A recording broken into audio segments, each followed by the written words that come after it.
राजा के इस प्रकार पूछने पर चैवन ने कहा, तुम यहाँ से बहुत धीरे-धीरे एक-एक कदम उठाकर चलो। यह ध्यान रखो कि मुझे कष्ट ना होने पावे। हर तरह से आराम पहुँचे। साथ ही किसी राहगीर को रास्ते पर से हटाना नहीं चाहिए। मेरी इच्छा है कि सब लोग तुम्हें रथ खींचते देखें और मैं उन्हें धन बांटूं। मार्ग में जो ब्राह्मण मुझसे कुछ मांगेंगे, उन्हें धन और रत्न आदि सभी मनोवांछित वस्तुएं दान करूंगा। अतः इन सब बातों का प्रबंध कर लेना। मुनि की बात सुनकर राजा ने अपने सेवकों से कहा, मुनि जिस-जिस वस्तु के लिए आज्ञा दें, वे सब निशंक होकर देना। राजा की इस आज्ञा के अनुसार नाना प्रकार के रत्न, स्त्रियां, वाहन, बकरे, भेड़े, सुवर्ण और पर्वताकार गजराज ये सब मुनि के पीछे-पीछे चले। साथ में राजा के सभी मंत्री भी थे। उस समय सारा नगर आर्त होकर हाहाकार कर रहा था।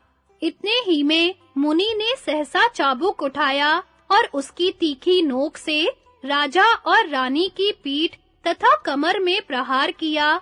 फिर भी वे निर्विकार भाव से उस रथ को खींचते रहे।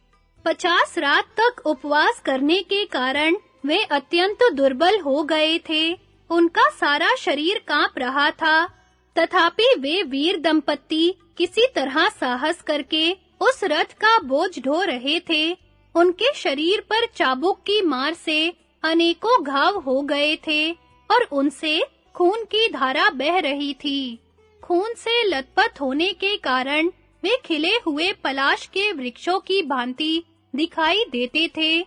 उनकी यह दशा देखकर पुरवासियों को बड़ा दुख हो रहा था, किंतु मुनि के शाप से भयभीत होकर कोई कुछ बोल न सका। वे परस्पर कहने लगे, भाइयों, शुद्ध अंतःकरण वाले इन महर्षि की तपस्या का बल तो देखो। इनकी शक्ति अद्भुत है तथा राजा और रानी का धैर्य भी कैसा अनोखा है। ये इतने थके होने पर भी कष्ट उठाकर इस रथ को खींच रहे हैं और भृगुनंदन चैवन अभी तक इनमें जरा भी विकार नहीं पा सके हैं। भीष्म जी कहते हैं, युधिष्ठिर, मुनिवर चैवन जी जब किसी तरह राजा रानी के मन में मैल ना देख सके, तो वे कुबेर की तरह उनका सारा धन लुटाने लगे। किंतु इस कार्य में भी राजा कुशिक बड़ी प्रसन्नता के साथ ऋषि की आज्ञा का पालन करने लगे। यह सब देखकर मुनिवर चैवन बहुत संतुष्ट हुए और उस उत्तम रथ से उतरकर उन दोनों दंपत्ति को उन्होंने भार ढोने के कार्य से मुक्त कर दिया। तदनंतर वे स्नेह भरी गंभीर वाणी में बोले, मैं तुम दोनों को उत्तम वर देना चाहता हूँ, बतलाओ क्या दूं? यह कहते हुए उन दोनों के घायल सुकुमार शरीरों पर स्नेहवश अमृत के समान कोमल हाथ फेरने लगे। फिर उन्होंने प्रसन्नता पूर्वक राजा से कहा, बेटा, गंगा का यह सुंदर तट बड़ा ही रमणीय स्थान है। मैं कुछ देर तक यहाँ व्रत धारण करके रहूंगा। इस समय तुम अपने नगर में जाओ और अपनी थकावट दूर करके कल सवेरे अपनी स्त्री के साथ फिर यहाँ आना। मैं यहीं मिलूंगा। अब तुम्हारे कल्याण का समय आया है। तुम्हारे मन में जो इच्छा होगी वह सब पूर्ण हो जाएगी। मुनि के ऐसा कहने पर राजा कुशिक ने मन ही मन अत्यंत प्रसन्न होकर कहा, महाभाग, आपने हम लोगों को पवित्र कर दिया। हम दोनों की तरुण अवस्था हो गई तथा हमारा शरीर सुंदर और बलवान हो गया। आपने हम दोनों के शरीर पर चाबुक मारकर जो घाव कर दिए थे वे भी अब दिखाई नहीं देते। मैं तो अब बिल्कुल स्वस्थ हो गया और अपनी इस रानी को भी अप्सरा के समान सुंदरी देख रहा हूँ। यह सब आपकी कृपा का फल है। आप जैसे तपस्वी में ऐसी शक्ति का होना आश्चर्य की बात नहीं है। ऐसा कहकर मुनि की आज्ञा ले राजऋषि कुशिक उन्हें प्रणाम करके नगर की ओर चले। उस समय उनके मंत्री और पुरोहित भी उनके साथ थे। नगर में प्रवेश करके उन्होंने पूर्वाहन काल की संपूर्ण क्रियाएं संपन्न की और स्त्री सहित भोजन करके रात्रि में पलंग पर शयन किया। उस समय वे मुनि के दिए हुए नूतन शरीर और नई शोभा से युक्त होने के कारण बहुत प्रसन्न थे। इधर भृगु कुल की कीर्ति बढ़ाने वाले तपस्या के धनी महर्षि चैवन ने गंगा तट के तपोवन को अपने संकल्प द्वारा नाना प्रकार के रत्नों से सुशोभित करके इंद्रपुरी से भी बढ़कर सुंदर और समृद्धिशाली बना दिया। चैवन का कुशिक को स्वर्गीय दृश्य दिखाना, उनके घर में रहने का प्रयोजन बतलाना और उनके वंश को ब्राह्मणत्व प्राप्ति का वरदान देना। भीष्म जी कहते हैं, युधिष्ठिर, तदनंतर महामना राजा कुशिक वह रात्रि व्यतीत होने पर जागे और पूर्वाहन काल के नैतिक नियमों से निवृत्त होकर अपनी रानी के साथ उस तपोवन की ओर चल दिए।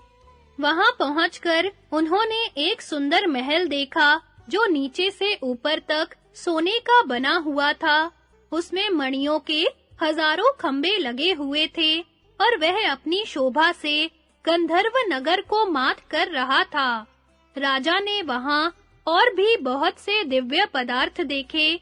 कहीं चांदी के शिखरों से सुशोभित पर्वत, कहीं कमलों से भरे हुए सरोवर, कहीं भांति-भांति की चित्रशालाएं और बंधनवारें शोभा पा रही थी। भूमि पर कहीं सोने का फर्श और कहीं हरी भरी घास की बहार थी। अमराइयों में बौर लगे हुए थे। केतक, उद्दालक, अशोक, कुंद, अतिमुक्त, चंपा, तिलक, कटहल, बेंत और कनेर आदि के फूल खिले हुए थे। वहां विमान के आकार में पर्वतों के समान ऊंचे और भी अनेकों महल दिखाई दिए, जो बड़े ही रमणीय और पद्म एवं उत्पल जाति के कमलों से सुशोभित थे। वहां समस्त ऋतुओं में खिलने वाले फूल शोभा दे रहे थे। वह अद्भुत दृश्य देखकर राजा मन ही मन सोचने लगे, क्या यह स्वप्न है या मेरे चित्त में भ्रम हो गया है, अथवा यह सब कुछ सत्य ही है।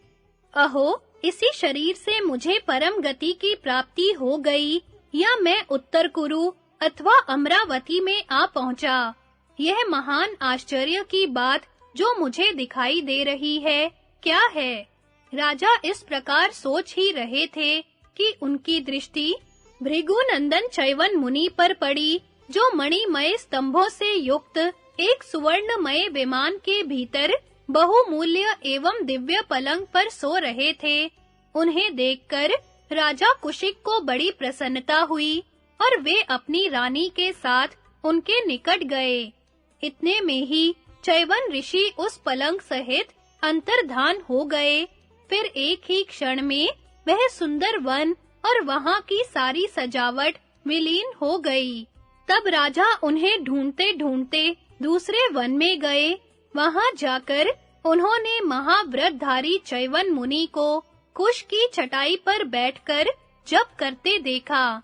इस प्रकार अपने योग बल से उन्होंने राजा को मोह में डाल दिया।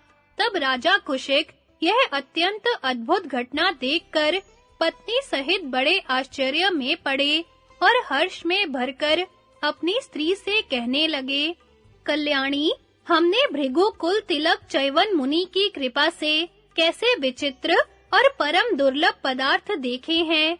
भला तपोबल से बढ़कर और कौन सा बल है?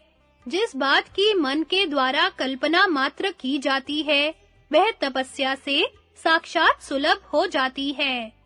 त्रिलोकी के राज्य की अपेक्षा भी तप ही श्रेष्ठ है। अच्छी तरह तपस्या करने पर उसकी शक्ति से मोक्ष तक मिल सकता है।